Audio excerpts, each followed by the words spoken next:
पहा, तर लीप वर्ष कोणते आहे आणि कोणते नाही हे कसं ओळखायचं, एकदम सिंपल ट्रिक सांगणार आहे. आता बऱ्याच वेळेस काय होतं की लीप वर्ष आहे किंवा नाही असं परीक्षेमध्ये विचारलं जातं. मग काय करायचं आहे, तर ज्या वर्षाला 4ने निशेष भाग जातो, निशेष भाग जाणे म्हणजे बाकी 0 राहणे.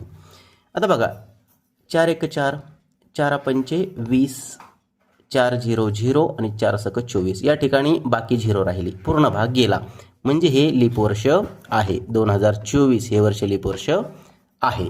आता सध्या बघा, आता 2026 सुरू आहे, तर 2026 हे लीप वर्ष आहे किंवा नाही, तर त्याला 4ने भाग देऊन बघायचं. बघा, 4 पंचे 20, 4 0 0 आणि 4 सख 24. बघा, आता इथं 26 मधल्या 24ला भाग दिला, बाकी राहिली 2, म्हणजे याला भाग गेला नाही, म्हणजे इथं बाकी 2 उरली, म्हणजे निशेष भाग गेला नाही, म्हणून हे 2026 हे लीप वर्ष नाही.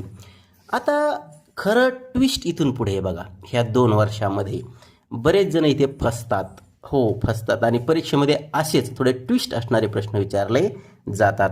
आता या वर्षांना वेगळा नियम लागू होतो. होय, वेगळा नियम लागू होतो. काय नियम लागू होतो बघा, जर ते शतक वर्ष असतील, उदाहरणार्थ 100, 200, 300, 1500, 1600, 1700, 1800, 2100, 2000 असे शतकमध्ये जर वर्ष असतील, तर त्याच्यासाठी वेगळा नियम आहे. कसा नियम आहे बघा. आता हे बघा, आपण जर हा 4ने भाग जाणारा नियम इथं जर लावला, तर आपली नक्कीच चूक होणार परीक्षेमध्ये. बघा काय चूक होणार सांगतो.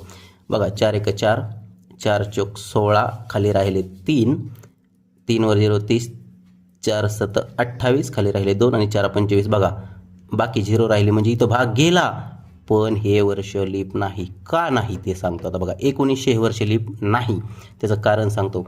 जर ते शतक वर्ष असतील, शतकच्या सरासरीमध्ये, तर त्या वर्षाला 400ने भाग गेला पाहिजे. 400ने, मग 400 गुणिले 4 1600 होतात, 300 बाकी उरते. 400 गुणिले 5 केलं तर 2000 होतात, म्हणजे 1900ला 400ने भाग जात नाही, म्हणून हे लीप वर्ष नाही, हे ध्यानात ठेवा. आता याला बघा, 400ने भाग जातो, 400 चौक 1600, म्हणून हे लीप वर्ष आहे. व्हिडिओ आवडला असेल तरच लाईक करा, जास्तीत जास्त शेअर करा. धन्यवाद.